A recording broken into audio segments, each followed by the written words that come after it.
Nationwide, overdoses have risen 30% in 14 months. The nationwide emergency is as urgent as the 7:06 on your Monday morning, and later today, Governor Scott Walker will sign 2 bills into law addressing the opioid crisis. Those doctors got paid by the drug makers for non-research-related things and made $9 million. Doctors, 7%. All 28 counties highlighted on this map have just joined a lawsuit against big pharma companies. They want the drug makers to pay for their 91 people dying each and every day. It's just far, far too many. The rehabilitation hospital opened in 2008, and I was here when it opened. I'd been doing physical medicine rehabilitation for over 20 years altogether.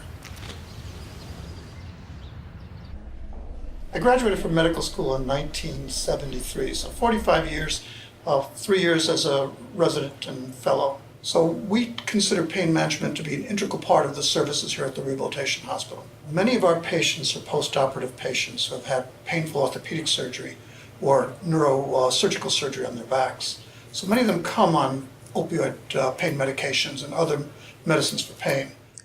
My name is Wida, and I was in a very serious accident. I went through the windshield and I went 200 feet, and my back was broken. Both of my knees were ACL, MCL was damaged. My ear was sewed back on. My left ankle was sewed back on, and I have 14 screws and 2 rods in my back. And when I came back here in 2011, a friend of mine was telling me about oxycodone pills that I could get for the pain. So I went to the doctor and I was receiving 180 oxycodone 30s. They were prescribed every 6 hours as needed, and I started taking them 4, and then after 4, I started taking them 2 hours, and then I was taking more than prescribed, and I became addicted. And due to my addiction and not receiving the oxycodones anymore, then that's where the heroin came in. I became involved in opiates with hanging around certain people who they were prescribed it, and I started using them for pain, and slowly just started getting high off of them. So it went from a pill here and there until pills every day or anytime I could get my hands on them. So a year later, I'm doing heroin. So I was on heroin for a year. It progressed leading to heroin. I've been using opiates for about 10 years now. I'm 26. For one, I'm in recovery also. Been clean for 24 years. Gateway was started in November 2003.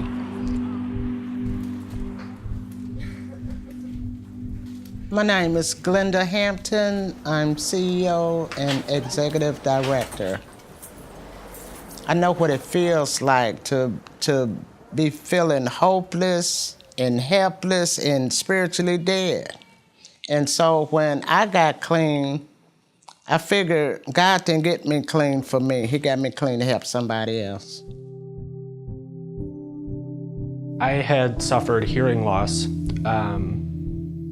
from actions overseas. I had 2 surgeries to repair hearing in my left ear. So it was a period of about 6 months where I was heavily dosed with painkillers. I was working up on the 2nd story replacing a window at my home, and I fell and shattered my left ankle. But when I was checked out of the hospital, you're checked out with painkillers, and I wasn't familiar, honestly. I went into my regular doctor a 2nd time, 3rd time to get them refilled. When she said she couldn't do it no more, she had to send me to a pain management clinic. Basically what happened, I went in there, they looked at my x-rays, told them it was bothering me, and then they put me on something called Oxycontin and a Percocet too. So I was given painkillers between both surgeries and after.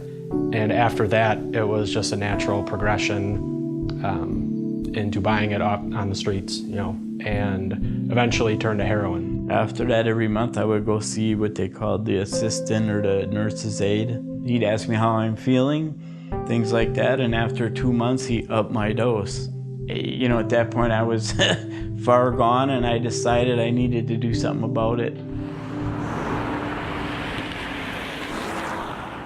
Treatment is my passion. It's like giving back what was so freely given to me. My name is Deslyn Smith. I'm the clinical director and clinical supervisor here at Gateway to Change. I hold a master's degree in mental health counseling with a focus on AOTA.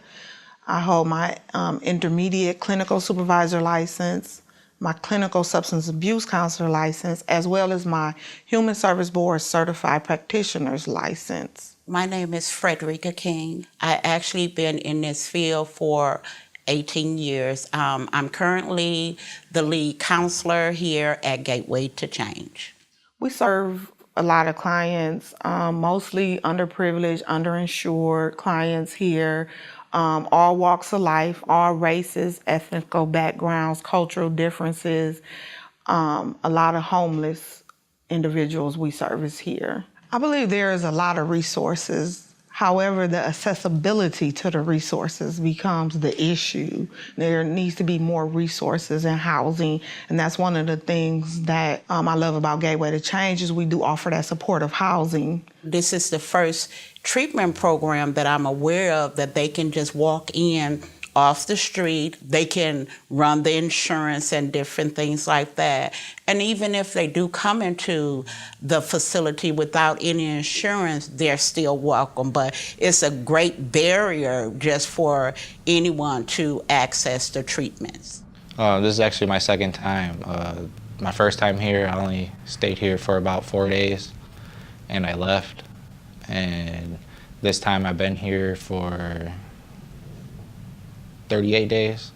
Since 2014, I've been a part of Gateway. Currently, I'm really not a client with Gateway. I was a client here, but I graduated from here, and I come back sometimes for meetings. I'm learning new stuff every day, learning how to live a better life, learning more about myself every day on top of it. We are a society within a society.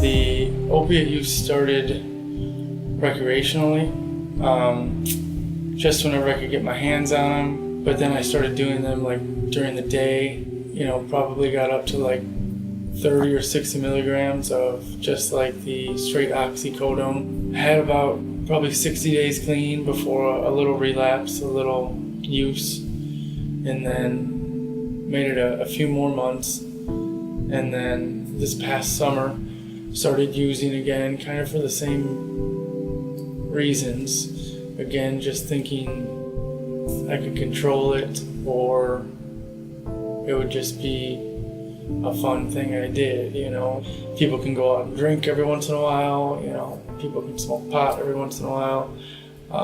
Just so happens that my drug of choice is, extremely addicting, extremely toxic on the body. And, within a week, I was using it every day again. We're still trending along the opioids as the significant cause of death in cases so far this year. The increase in drug overdose deaths we've seen in the past couple of years has fueled that decline. Cheap, readily available, and dangerous opioids caused more deaths than breast cancer last year. No corner of the country is spared. Opioid overdose deaths continue to rise in Wisconsin. Opiate overdose continues to climb. We have to be focused on the opioid epidemic. In 2016, the last year for which we have statistics that are complete, 827 people died here in Wisconsin of opioid overdose. And that's the tip of the spear of the people who are dying from opioids. So this has to stop, and anything that can be done to stop it will be used as we make a committed social effort to reduce the total burden of opioid use. My dad was a cocaine addict, alcoholic. Pretty much anyone I was ever dating or in a relationship with was some sort of an addict my whole entire life. So I looked at that as I think I just have something in my heart for people with addiction. The side effects and the symptoms and the behaviors associated with addiction have more of a negative stigma attached to them. As a country in whole, I think America is too much of a, they don't want to rehabilitate. They just are, well, that's tough. With an addiction like this, they need to be taken care of, and we need to have programs to, you know, bring them down and get them better, and they will. We have the ability to give someone a little hope, and we don't always see a lot of hope when it comes to addiction. I lost everything. I lost my family, my friends. I neglected a lot of things I should have been a part of in my children's lives.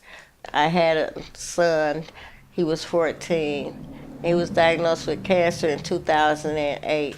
In 2009, he passed away from cancer. I ended up being in jail where my son passed away because I sold drugs to help keep up my habit. So I hold a lot of guilt inside about that. All my family pretty much disowned me from the time they knew I was using. I stole from them. It destroyed everything. I lost trust in myself. My family lost trust in me. My girlfriend at the time, we are still together. We just got married. She was pretty much the one that pushed me to treatment. She stood by my side through, you know, my deployments and through treatments, but our relationship suffered tremendously. And how it has destroyed me is I stopped communicating with my children. I stopped communicating with my mother, and she's my best friend. Lori is a recovering alcoholic herself, and the mother of April, a recovering addict who used heroin in Lori's own home. This is something that is going to be solved at the individual. This is something that affects individuals, that affects families, and that it's going to be resolved really in person to person. That the reason why I left my other jobs was because I was a drug addict. There's a ton of addicts out there who are really hardworking people and really intelligent people. They just need a chance to show something. I find that the people that we have that are in recovery are brutally honest, very loyal, very grateful to have a job. The addiction pretty much took over everything, including finances. I lost my job and I was evicted from my apartment.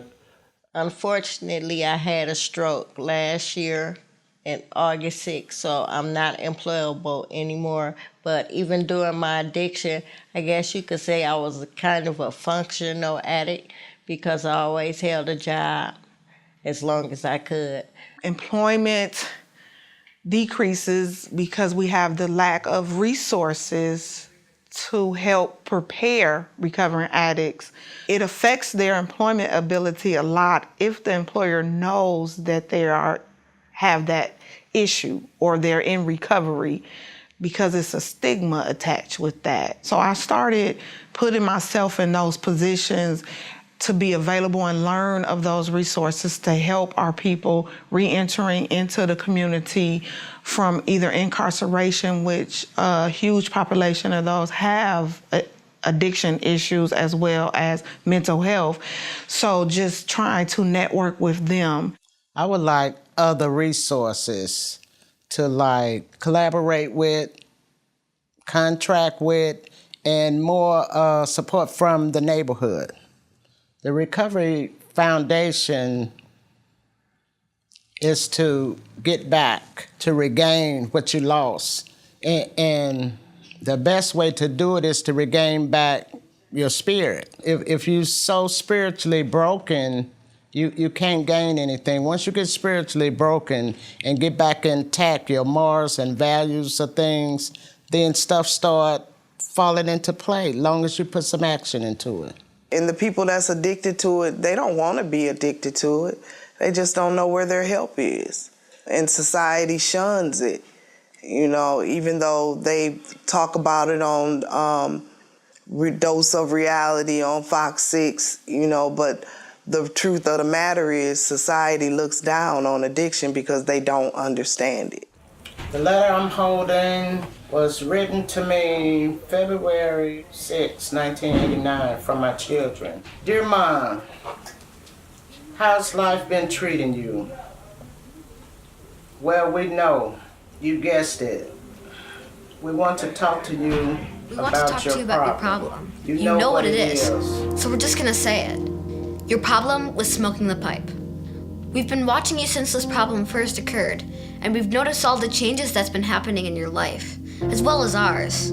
The baby needing Pampers and milk, you and Pete's loss of weight, money borrowing problems, not spending enough time with the baby. We know what you're going to do when you go into the bathroom or any room in the house and close the door.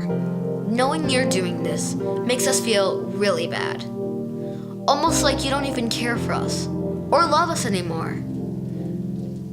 Really, it's embarrassing knowing that your mother and stepfather are smoking the pipe. Do you know, sometimes I go to sleep at night and think, why me? But we just had to come out and say it. Writing this letter may make you mad, and we may get into trouble. But we don't care, because we love you so much. It's breaking the family apart. We do love you more than anything in the world, but we can't help you unless you help yourself. Love, Jesse. This letter was dated February 6, 1989. He was killed March of 1989. I did have a son, a younger son, the baby, that ended up using crack. One of my sons, he worked for the city. I have a daughter, she's a real estate broker, and my other daughter is a nurse. I'm so grateful that they all didn't follow. I thank God for giving me my life back. Opioid drugs are habituating, which means that as you use them, you get less of the beneficial effect of pain modulation from them and more of the side effects. So larger and larger doses have to be used. We call this habituation or addiction. And this is one of the hallmarks of opioid use. So opioids help in the acute phase, but when people have been on opioids for a prolonged period of time, they actually become deleterious. After about 6 months of opioid use, they develop a pain agonist effect, which means that opioids actually cause pain. And you get a vicious cycle in pain patients who are taking more opioids to relieve the pain partially caused by the dose of opioids they're taking. The use of physical therapy and occupational therapy, although they can be painful, are also pain relieving as well. And then there are the other classes of medicines that are non-opioid pain relievers, like NSAIDs, non-steroidal anti-inflammatory drugs. Steroids themselves can have pain relieving effects. And then there are the anticonvulsant drugs that are pain relieving, such as gabapentin and Lyrica. And then there are the antidepressant drugs that have been found to be beneficial in pain, like Cymbalta.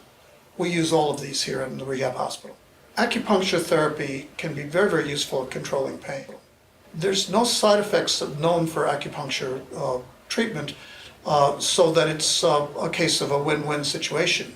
The treatment itself is very beneficial, and the effect lasts for a prolonged period of time. One of the things that we also implement was like exercise, walking, those kind of things, which help eliminate the anxiety. Because when it comes to withdrawals or even just trying to get clean, it comes with a lot of fear, it comes with a lot of anxiety, and not to medicate, but also to give them other options so they can be clean. Way back in the day, I tried acupuncture. And there was a lot of people also there with me doing acupuncture, which they end up successful. So I believe it will help. It will have more than one thing to have to offer. I'm in the process of starting something different, trying something different, and that's acupuncture and the body massages that go along with it. You know, I'm willing to try something different because there has to be something better. I and my family practiced acupuncture for 52 years.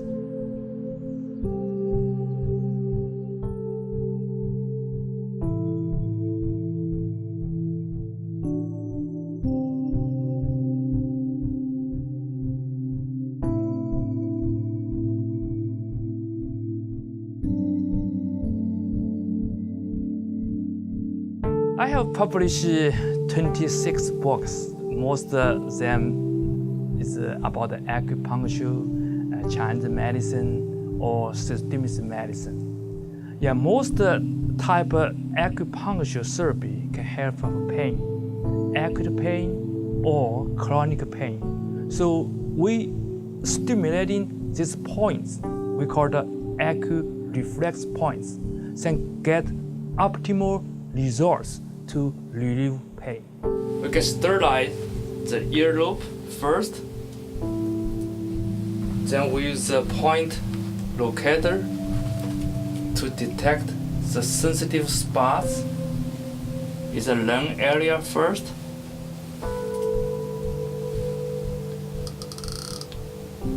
When find the sensitive spots, you can hear the sounds. Then we can use the needles. This acupuncture needle.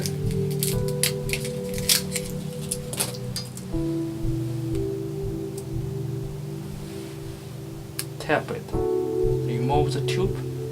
You can see the needle standing in the points. Now we'll show second technique. This uses steel balls instead of needles. We need to locate the spots. This is a cement spots, ear cement. We can press the tap, then the steel ball will be leave in on the earlobe. Can be stay there a couple of days. Every day, she can press by finger by herself. I think acupuncture and other forms of meditation are lifesavers. There's a lot of counseling involved. You know, people would come in for me to put needles in them, but they had a lot to say. There was a lot going on there. So they would come in and I would block off extra time just so I could chat with them before putting the needles in. By the time I met Josh, this was already something I had been doing and really felt connected to that whole process. I hadn't known him very long when I found out that he had an addiction problem. I said, why don't you hang out and I'll needle you up, you know, I'll put some needles in you. And yeah, so it was the first time we kind of hung out. He swore at me a couple times. And it was pretty funny, actually. Like the first time we hung out, I'm like, take off half your clothes, I'm gonna put a bunch of sharp objects in you. And he like had never had it done before. So clinically, when I was an intern at school, I started seeing really cool results with my patients. Not even necessarily that they quit the behavior, but that their mood was coming around. And I think that was the first thing I started noticing with people. I'm really intrigued by the fight or flight response. Cortisol, stress hormones, firing off. And if you look at addiction, when the body's in stress, that's when someone will want to self-medicate. You know, 15 to 20 minutes of relaxation therapy you can get from that. Just the stress relief and the anxiety relief is very rewarding. Today I give the needle on the legs and for the ears. This is most very good to balance your body. Oh yeah. So you can control whole body. One more, another side. It does feel like looser. Yeah, Very like good. I don't have that hitch Yeah. that I had before.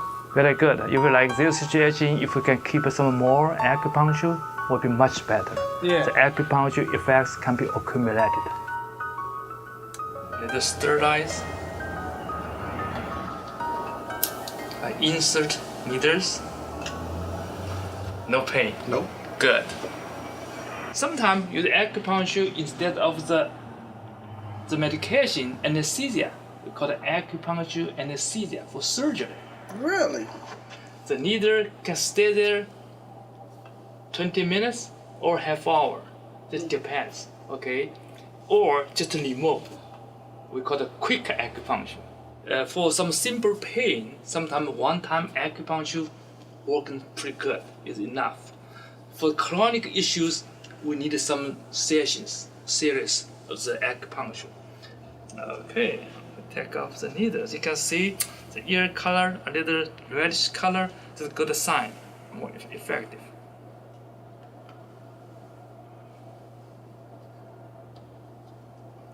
no bleeding. All right. Very good. Okay, we'll take off this one. Very good, yeah. Okay, acupuncture helps with depression, anxiety. Anxieties, yeah. Right. Bipolar disease. Bipolar. We just had the ear acupuncture. So would you suggest that if I want to continue, because I need my brain to work different? I don't know if you ever get right again. There's still times that, you know, I think I'm mentally scarred from that. For the future, I haven't lived a normal life in so long, so that's pretty much where I'm at. I just want to live normal and drug-free.